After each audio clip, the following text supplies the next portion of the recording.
Welcome to Kolkata தமிழ்ச்சி. இன்றைக்கி வீடியோவில் என்ன பார்க்க போகிறோன்னா, எங்கள் பாப்பாவோட பர்த்டேக்கு என் ஹஸ்பண்டோட ஃப்ரெண்ட்ஸ் எல்லாம் இன்வைட் பண்ணியிருக்கோம். ஒரு 20 பேர்கிட்ட அவங்களுக்கு வந்து சாப்பாடு வந்து ப்ரிப்பேர் பண்ணோம். அதுக்கான வெஜிடபிள்ஸ் வாங்குறதுக்கு எங்கள் வீட்டுக்கிட்ட இருக்க ஜூன் குதர் மார்க்கெட் அப்படின்னு ஒரு மார்க்கெட் இருக்குது.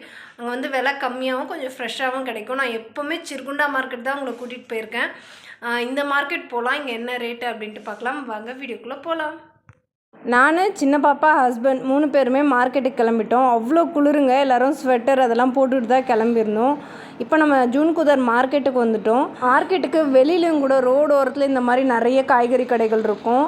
விலை கம்மியாகவுமே கிடைக்கும். இந்த கடையில் பாருங்களேன், வெஸ்ட் பெங்கால் ஃபேமஸ் காஜா. இது வந்து வெல்லத்தில் செய்வாங்க, சூப்பராக இருக்கும். இது வந்து முராபா. இது நம்ம வாங்கணும். வெள்ளை பூசணிக்காய் இருக்கு இல்லையா, அதை வந்து கட் பண்ணிவிட்டு வேக வச்சு அதில் சர்க்கரை போட்டு காய வச்சு தருவாங்க. அதுதான் முராபா. கண்டிப்பாக நம்ம வாங்குவோம். வீடியோவில் வரும் பாருங்கள், அதோட ரேட் என்னென்னலாம் சொல்கிறேன். இந்த பக்கத்தில் பார்த்திங்கன்னா ஸ்வீட் எல்லாமே விற்றுட்ருக்காங்க. லட்டு, பாதுஷா, அதுக்கப்புறம் ஜிலேபிலாம் சுட சுட போட்டு தருவாங்க. ஒரு லட்டு வந்து 5 ரூபா தான், ஒரு பாதுஷா வந்து 5 ரூபா தான். விலை கம்மியாகவே இங்கே கிடைக்கும். இப்போ நம்ம உள்ளே போயிட்டு என்னென்ன இருக்குது அப்படின்ட்டு ஒரு ரவுண்டு பார்த்துட்டு வரலாம். வந்துட்டு அதுக்கப்புறம் நம்ம ஒரு முடிவு பண்ணிக்கலாம், எந்த கடையில் வாங்கலாம், எந்த கடையில் எல்லாமே கிடைக்குது, எங்கே ஃப்ரெஷ்ஷாக இருக்குது அப்படின்ட்டு பார்க்கலான்ட்டு வந்திருக்கேன். ஓரளவுக்கு எல்லா கடையிலையுமே வந்து ஃப்ரெஷ்ஷாக தான் இருந்துச்சு. இந்த மார்க்கெட்டு போனாலே வந்து விவசாயிகள் தான் வந்து அதிகம் காய்கறி மார்க்கெட் வந்து போட்டிருப்பாங்க. அதனால ரொம்ப ஃப்ரெஷ்ஷாகவே கிடைக்கும்னு எல்லாரும் சொல்லி நான் கேள்விப்பட்டிருக்கேன். ஆனால் இன்றைக்கி தான் எக்ஸ்பீரியன்ஸ் பண்ணுறேன். எல்லாமே ஃப்ரெஷ்ஷாக இருக்குங்க. எவ்வளோ ஃப்ரெஷ்ஷாக இருக்குன்னு நீங்களே பாருங்களேன். இந்த பக்கம் முழுக்க வந்து நிறைய லேடிஸ் தான் வந்து கடை போட்டிருந்தாங்க. அவங்கக்கிட்ட இருந்த வெஜிடபிள் எல்லாமே அவ்வளோ ஃப்ரெஷ்ஷாக இருந்துச்சுங்க. நிஜமாகவே சொல்கிறேன். முன்னாடி ஜென்ஸ்லாம் கடை போட்டிருக்காங்க இல்லையா, அந்த கடையோட கம்பேர் பண்ணும்போது இவங்ககிட்ட கொஞ்சம் குவான்டிட்டி கம்மி தான். பட் ஆனால் ஃப்ரெஷ்ஷாக இருந்துச்சு. பட் ஆனால் வந்து நமக்கு எல்லா காய்கறியும் வந்து ஒரே இடத்துல கிடைக்கிற மாதிரி இந்த கடையில் கொஞ்சம் நல்லா இருந்துச்சு. சரி, அதனால் இந்த கடையிலேயே வாங்கிக்கலாம் அப்படின்ட்டு வந்திருக்கோம்.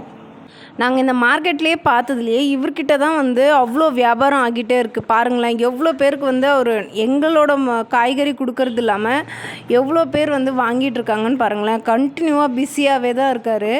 அங்கே மஷ்ரூம் வச்சுருக்காரு இல்லையா, அதெல்லாம் வந்து 40 ரூபாய்க்கே தரேன் அப்படின்னு சொல்லியிருந்தார். பட் நாங்கள் வாங்கலை, எங்களுக்கு தேவையில்லை, அதனால் வாங்கலை. இதுவே நாங்கள் சிறுகுண்டா மார்க்கெட் போனோன்னா அந்த மஷ்ரூம் வந்து உங்களுக்கு 50 ரூபாய்க்கு குறையாமல் தரவே மாட்டாங்க. ஒரு 40 ரூபாய்க்கு எப்படி கொடுக்குறாருன்னு எனக்கு தெரியல. ஒரு வேளை லாஸ்ட்டு பீஸ் ஒன்று இருக்கிறதால 40 ரூபாயா என்னன்னு தெரியல. அப்புறம் தக்காளி விலைக்கு வரலாம். தக்காளி கிலோ 50 ரூபா சொல்லியிருந்தார். இப்போ பச்சை மிளகா போடுறாரு இல்லையா, அது மொத்தமே வந்து 8 ரூபா தான். அப்புறம் கேரட் எவ்வளோன்னு கேட்டிருந்தோம். அது வந்து கிலோ 30 ரூபா அப்படின்னு சொல்லியிருந்தார். இவர்கிட்ட ரேட் எல்லாமே ரீசனபிளாக தான் இருந்துச்சு. சிறுகுண்டா மார்க்கெட்டில் 1 கிலோ தக்காளி வந்து 60 ரூபா, பட் இங்கே வந்து 50 ரூபா தான்.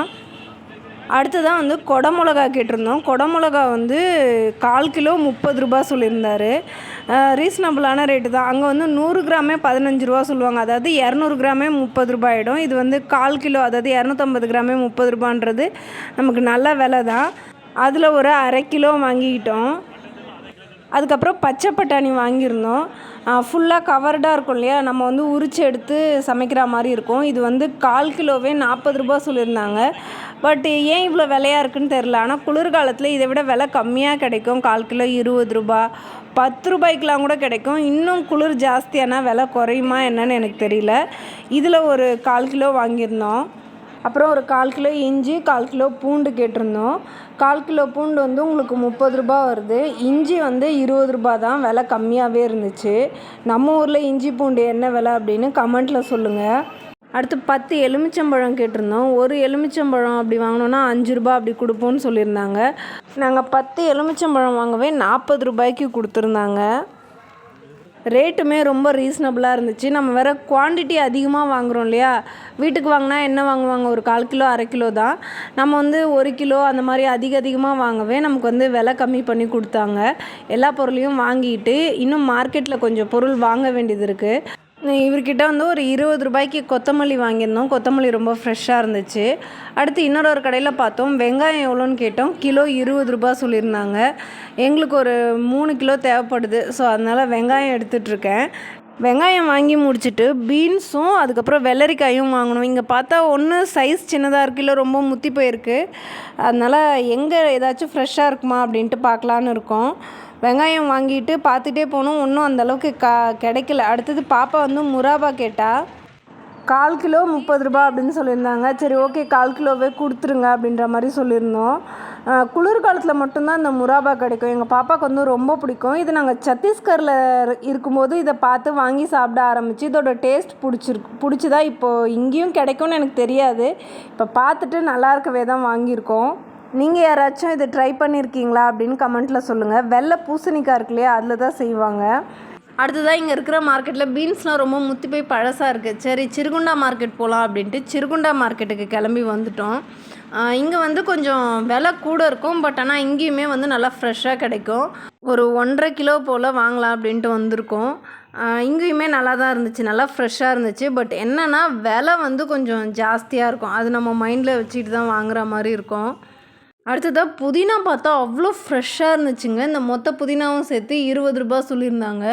இதே நீங்கள் வெஸ்ட் பெங்காலில் வாங்கினீங்கன்னா 80 ரூபாய்க்கு கொடுப்பாங்க. ஏன்னா வெஸ்ட் பெங்காலில் புதினா வந்து விலை ஜாஸ்தி. பரவாயில்ல, எங்கள் ஊர் ஜார்க்கண்ட் மார்க்கெட்டில் 20 ரூபாய்க்கு கிடச்சிது. வாங்கிக்கிட்டு வீட்டுக்கு வந்துட்டோம். வீட்டுக்கு வந்து எல்லா காய்கறியுமே வந்து பிரித்து அப்படியே காத்தார வச்சிடலாம். ஃப்ரிட்ஜே தேவையில்லைங்க, வீடே ஃப்ரிட்ஜ் மாதிரி தான் இருக்கும். ஏன்னா அவ்வளோ குளிராக இருக்குது. எல்லா காய்கறியும் அடுக்கி வச்சுட்டு அப்புறம் கொத்தமல்லி புதினா எல்லாத்தையும் க்ளீன் பண்ணி வச்சுட்டேன். அதுதான் பாப்பாவோட பர்த்டேக்கு ரிட்டன் கிஃப்ட் கொடுக்கலாம் அப்படின்ட்டு கொஞ்சம் பாக்ஸு, பென்சிலு, எரேசரு, சாக்லேட் அது எல்லாமே வாங்கியிருந்தோம். அது எல்லாமே ஒன்றா எடுத்து வச்சு இப்போ தான் போடலாம் அப்படின்ட்டு ஸ்டார்ட் பண்ணியிருக்கோம். அடுத்து ரிட்டன் கிஃப்ட் கொடுக்கறதுக்காக இந்த பேக் வந்து மீஷோவில் ஆர்டர் பண்ணியிருந்தேன். 25 பேக் வந்து 224 ரூபா போல் வந்திருந்தது. அப்புறம் பென்சில், எரேசர், ஷார்ப்னர், சாக்லேட் டப்பா எல்லாத்தையும் செட்டாக எடுத்து வச்சுக்கிட்டு தான் உக்காந்தோம். பென்சில் அந்த பாக்ஸ்குள்ளே வச்சா ஃபிட் ஆகுமா அப்படின்ட்டு பார்த்தோம். பட் ஆனால் ஃபிட் ஆகலை. ஃபிட்டாக இருந்துச்சுன்னா பென்சில், எரேசர், ஷார்ப்னர், சாக்லேட் 4த்தையும் சேர்த்து உள்ளே போடலான்னு பார்த்தோம். சரி ஓகே, ஃபிட் ஆகலைன்னா என்ன, தனியாக பாக்ஸை போட்டுட்டு பேக்குள்ளே வந்து இதெல்லாம் போட்டுடலாம் அப்படின்ட்டு பிளான் பண்ணியிருக்கோம். சாக்லேட் மட்டும் டப்பாக்குள்ளே வச்சு க்ளோஸ் பண்ணிடலாம் அப்படின்ட்டு ஒரு ஐடியா இருக்குது. கடைசியாக ஒரு ஐடியாவுக்கு வந்தோம். உள்ளே சாக்லேட்டு, அதுக்கப்புறம் இந்த ஷார்ப்னர், எரேசர் அதெல்லாமே போட்டுட்டோம். பென்சிலை மட்டும் தனியாக பேக்குள்ளே போட்டு அப்படியே வச்சுட்டோம். எல்லா பேக்கையும் செட் பண்ணி அழகாக ஒரு ஓரமாக எடுத்து வச்சாச்சு. ஒரு 20 பேக் கிட்ட ரெடி பண்ணி வச்சுட்டோம். தேவைப்பட்டால் இன்னும் கூட நிறைய பண்ணிக்கலாம், பேக்குமே இருக்குது.